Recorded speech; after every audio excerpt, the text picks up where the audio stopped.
Hey everybody, Matt from Eastwood. We're here in the Eastwood Garage on a beautiful Wednesday. We are streaming live on Facebook, YouTube, and also on eastwood.com where you can view this video. If you are joining us on Facebook or YouTube, make sure you log in and join the chat. We have Scotty C over here as always. Yep, so if you guys have any questions, Facebook, YouTube, I'm right here. I can view them live as you ask them, and I can also shoot them over to Matt and get you guys answered. So what are we talking about today, Matt? So today, this is going to be a little two-part series that we're working on.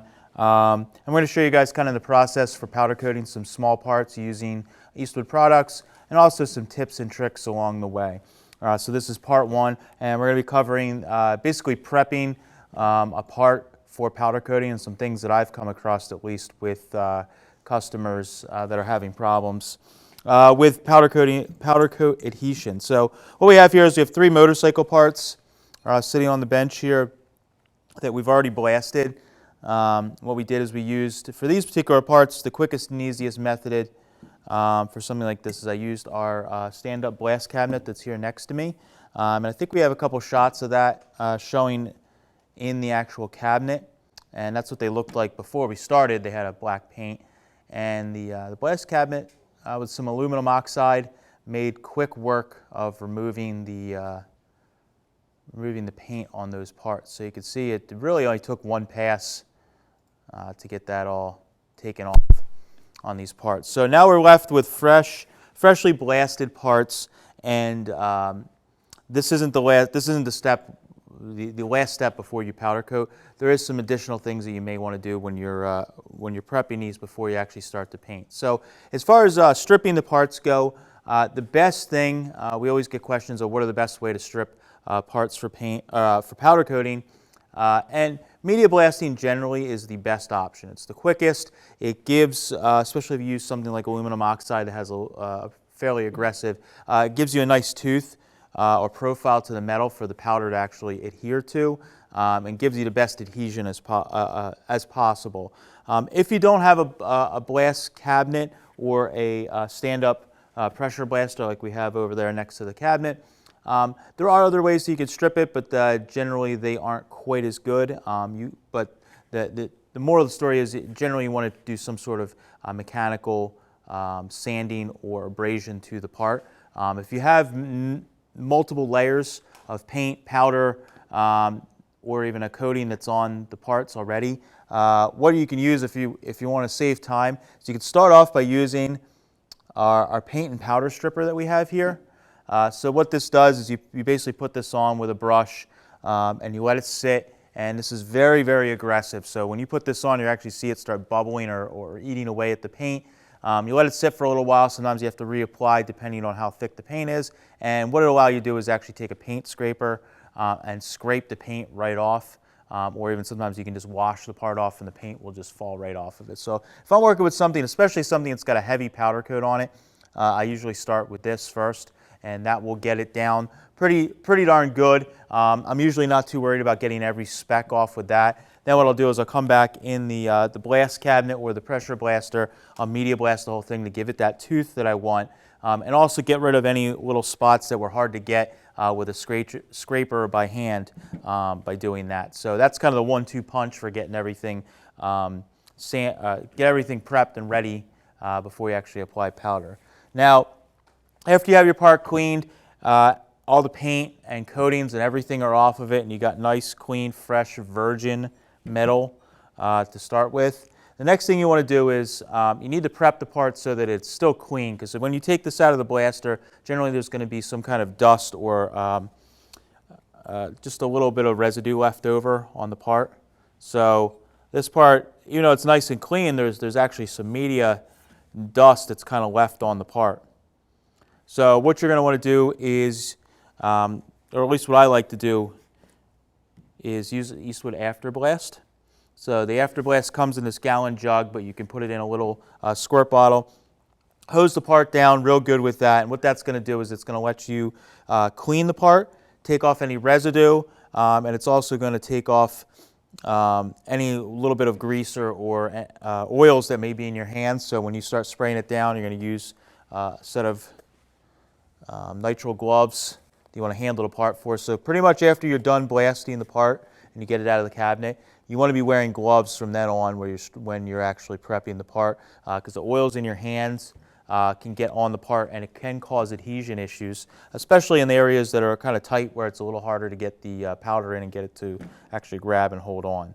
So if you spray with the After Blast, it has a cleaning agent, also has a phosphoric acid in it. So what it's also going to do is it's going to etch the part, keep it from flash rusting, and also give it a nice base for powder to adhere to.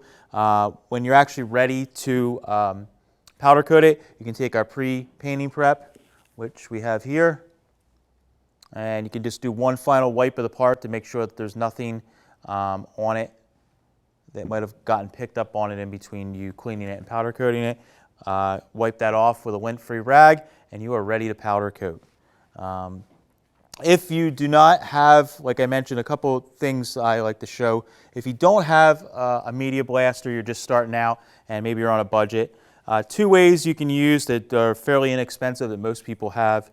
You can use a scuff pad. Now, a scuff pad isn't going to really take off any paint, but if you have something that's already bare metal and you've cleaned it really well, you could use our chassis clean, or even After Blast has some cleaning agents in it. You can clean off, you want to get all the grease and grime off, but you can use a scuff pad and hit it really, really good with that, or even some sandpaper. You can use a DA sander as well to sand it. Again, what you're trying to do is just get some sort of tooth on the part, just like with automotive paint, so that the paint can actually grab to it, or the powder can grab to it in this instance, and adhere as good as possible. Any questions, Scott? Yeah, one we can do. So the question was asked, if you are going to be going over top of, if there's paint on the part already, do you have to get all that paint off before you move to powder coating? That's a good question. If it is paint, truly paint, then you do need to remove all of the paint. The problem is that the coating that's on there, if it is not an actual true powder coat, it's not going to be able to hold up to the temperatures that are required to actually bake the powder and cure it onto the part. So what I suggest is to get all that paint off. If you're unsure if it's powder or paint, take it all off. If it is truly powder, you can get away with powder coating over it, but again, I don't always trust what's down there on the base as something that that you want to put over top of it. So it's best to get it down to bare metal and just work your way back up from there. That was a good one. Any other? Other than that, we're good right now. Cool. So that the last thing that you want to do, just final, before we actually powder coat, we're going to take a tack cloth, just like you would with when you're painting a vehicle. Excuse me. Take a tack cloth, just give it a quick wipe down with that, and that's literally seconds before you powder coat it. So you have it all set up, have your oven heating up, ready to go, and you wipe this down one last time and then apply your powder. So it's a couple of steps, but it's very important so you don't get any type of oils. If you guys ever see like a fisheye type effect in your powder, a lot of times what that is, there's an oil or a contaminant on the surface, and when you sprayed the part with the powder, it actually baked up through the powder. I do like to pre-bake a lot of my parts as well.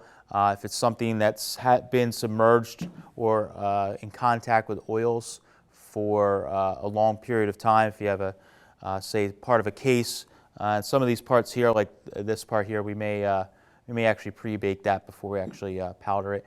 It's good to bake those parts first, just to outgas any kind of the contaminants that might be in there. So that's pretty much it for prepping the parts. What we're going to do is I'm going to take all these steps for next time, and we're going to prep this all, and then we're going to actually powder coat a couple of the parts ahead of time, and then we're going to powder coat one of these parts live for you guys so you could see how it works and give you some tips on actually spraying it. And then we'll bake some parts and let you show what it looks like when it flows out. Any other questions we have? Sure. So the last question just popped in is, will this work on any metal, ferrous or non-ferrous? So for powder coating, the neat thing about powder coating is it'll basically work on any type of material that can withstand the heat that it takes to cure powder. So whether it's a metal, a plastic of some sort, or even glass, depending on what it is, you can actually powder coat them. The process is a little different, but you need to make sure that the part can withstand the heat which is usually 350 to 400 degrees is what you see for most powders for curing it. As long as they can withstand that, it's the same. The preparation for the part, as far as ferrous or non, is the same. It really doesn't matter. You just need to get a tooth in the part so that the powder can adhere. But yeah, it could do any of those things as long as it can hold up to the temperatures, which pretty much any metal is okay doing. Any other questions? Nope, we're good. Now we get to look forward to part 2. Sweet.